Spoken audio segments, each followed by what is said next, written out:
Bonjour à tous, bienvenue sur ma chaîne. On se retrouve pour une nouvelle association avec l'arcane majeur, le jugement, auquel je vais associer trois plantes. L'ayahuasca, le sureau et une dernière plante qui s'appelle l'hélicryse italienne. Voilà, bienvenue sur ma chaîne, je m'appelle Delphine, vous êtes sur ma chaîne Butterfly Garden. C'est un plaisir de vous présenter les associations que je vous propose entre plantes et arcanes majeures. Alors, c'est bien sûr mon propre ressenti. Vous pouvez tout à fait avoir le vôtre et avoir des associations différentes. Et j'ai envie de dire, c'est tant mieux parce que le travail avec les esprits plantes, en fait, on est tous interconnectés et ça nous permet, voilà, de révéler nos différentes sensibilités. Donc, c'est top. Voilà. Alors, avant d'aller sur l'association directement avec les trois plantes, je vous propose de refaire un petit récap sur la carte du jugement. Alors, on a pas mal dans le voyage des arcanes majeurs, avec le voyage du mat. Il y a pas mal de cartes qui peuvent être associées à la transformation. Bien évidemment, la carte du jugement, elle est très importante parce que elle se situe juste avant le monde. Ah, il restera après bien sûr le monde et ou le mat. Tout dépend en fait comment vous le placez dans vos interprétations en fait des arcanes majeurs. Mais c'est vrai que c'est une carte où on nous parle bien évidemment en fait de transformation, de renaissance, mais ça va bien au-delà de ça. Quand vous avez l'esprit comme ça, justement du mat, qui va ouvrir des multiples possibilités, avec le magicien derrière, qui va vous permettre de mettre en place, de tester des outils et de tester différentes voies, eh bien vous allez pouvoir prendre plusieurs chemins en fonction des opportunités et des compétences et ou des fois du hasard. Le cheminement avec la carte du jugement, c'est pas du tout le même, puisque là on est sur quelque chose qui est beaucoup plus restreint. Vous allez emprunter un chemin spécifique parce que il y a ce truc où on répond à un appel. Et c'est pour ça qu'on voit à chaque fois, vous voyez comme ça en fait ici la trompette. Qui est représentée en fait ici sous différentes formes. Et le fait de répondre comme ça à un appel, ça va être l'appel de notre vérité intérieure, de notre moi authentique. Il y a vraiment l'idée en fait avec cette carte, avec ce passage, c'est comme un rite initiatique, de laisser en fait son ancienne peau. Voilà. Derrière nous, mais de façon définitive, on parle d'absoudre le passé, c'est-à-dire il y a l'idée de faire la paix comme ça avec le passé, et on peut enfin avancer sur sa voie du moi authentique. Et il y a l'idée également dans le passage, vous voyez, le lapsus révélateur, j'ai dit passage, dans la carte du jugement, où oui, effectivement, c'est un passage qui va être beaucoup plus étroit, où c'est comme si c'était, vous voyez, un stade ultime et que à partir du moment en fait où on passe cette porte, voilà, on revient plus en arrière. Ou en tout cas, il y a l'idée que revenir en arrière, là, non, c'est mort. Ce n'est pas possible. Voilà, l'idée de revenir une fois que vous avez entendu l'appel. Vous voyez comment ça résonne pour vous, hein. Mais une fois qu'on entend cet appel et qu'on se dit mais oui, c'est ça, je suis comme ça, je suis plus dans la bonne direction. L'idée par exemple, je suis pas dans le bon travail, je suis pas forcément entourée des fois des bonnes personnes. Enfin, c'est vraiment l'idée comme ça de répondre à un appel ou d'avoir cette vocation et de se dire mais c'était ça que je voulais faire. Eh bien, vous empruntez ce chemin et on ne va pas revenir sur nos pas. Voilà. Sinon, on n'est pas on n'est pas en fait sur l'idée comme ça du jugement. Associé à la planète Pluton, on va aussi avoir la signification du Scorpion, de la maison 8, où on va nous parler en fait de transformation profonde, de régénération. Voilà, c'est vraiment en fait l'absolu de l'idée de la mort, renaissance. Voilà, pour moi c'est vraiment le stade ultime. Par rapport à la mort, bon là du coup je fais une vidéo un petit peu plus longue, mais par rapport à la mort, on va pouvoir par exemple transformer certaines parties de nous. Peut-être qu'on fera pas ce travail complètement, puisque l'arcane elle se trouve au milieu des arcanes majeures, en position 13. Là ici on est au 20. Donc il y a cette idée vraiment de passage comme ça ultime. C'est la carte de l'éveil, ça peut être la carte également de l'illumination, mais sans être voilà dans des hautes sphères. C'est vraiment l'appel en fait de son réveil intérieur. Voilà. Il y a cette idée également aussi, c'est de prendre conscience qu'on est quand même tous interconnectés et que de ce fait, par exemple, ce qu'on va juger chez les autres, c'est notre partie également en nous, également aussi notre partie d'ombre. Donc c'est une carte voilà qui est profondément pour moi, c'est l'une des cartes qui révèle le plus le moi intérieur. Voilà.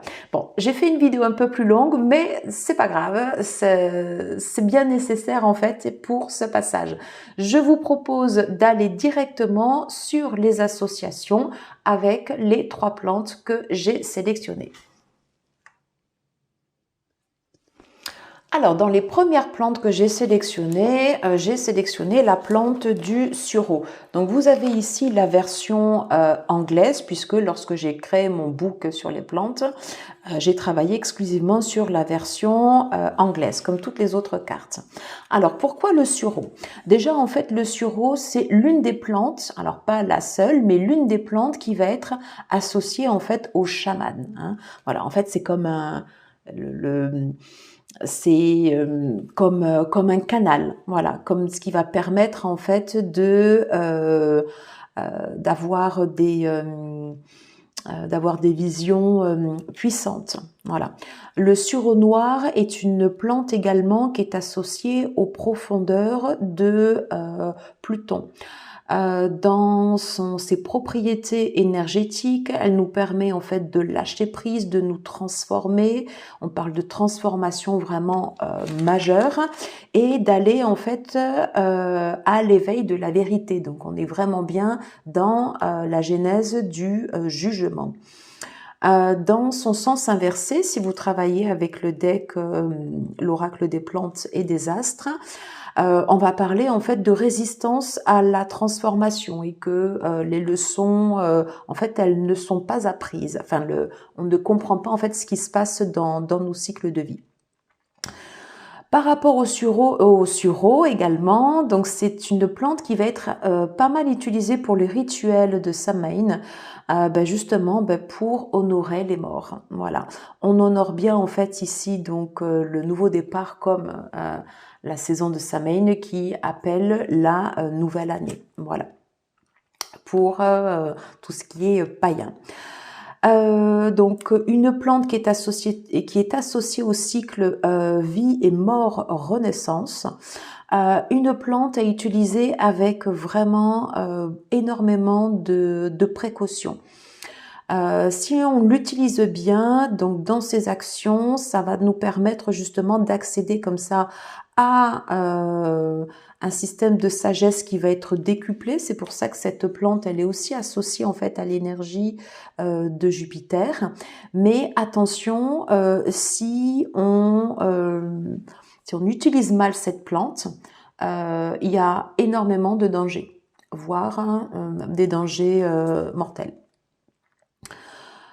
Donc on parle bien en fait de fin de vie en fait de cycle. On parle évidemment donc de mort symbolique, voilà, et une plante qui va nous permettre en fait de nous révéler à notre moi supérieur. Et il y a l'idée comme ça avec le sureau de répondre à l'appel de cette plante et de ne pas résister.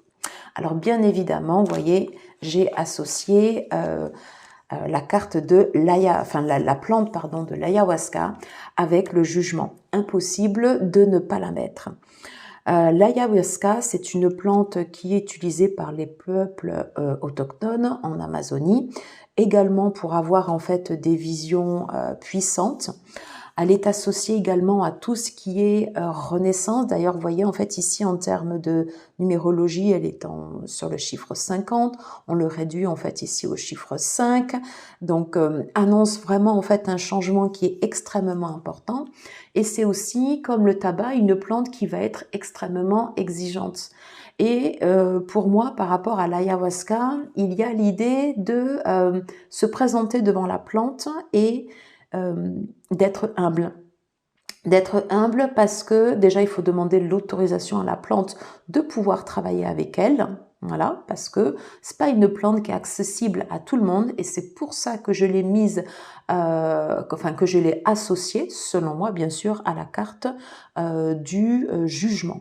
Donc on va nous parler donc dans son sens positif, voilà, de renaissance, de maîtrise, de grande révélation et de découverte en fait de son moi supérieur.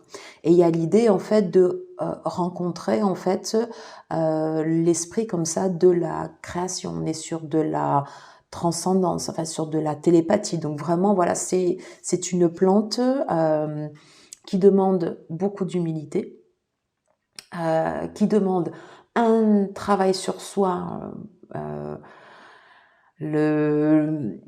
qui peut être considéré comme le travail presque ultime, voilà, justement pour pouvoir travailler avec l'ayahuasca. Et c'est bien pour ça que c'est la plante des chamans. Et c'est aussi une plante, bien sûr, qui va être associée à la planète de Pluton, mais aussi également associée, en fait, à la planète de Neptune.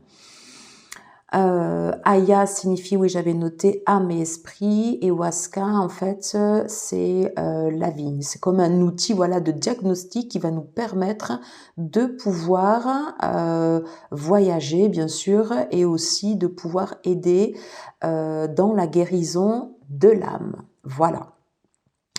Et il y a l'idée avec cette plante d'être aligné avec sa conscience supérieure. Voilà. Voilà ce que je pouvais vous dire en fait ici sur cette plante, c'est la plante de l'éveil.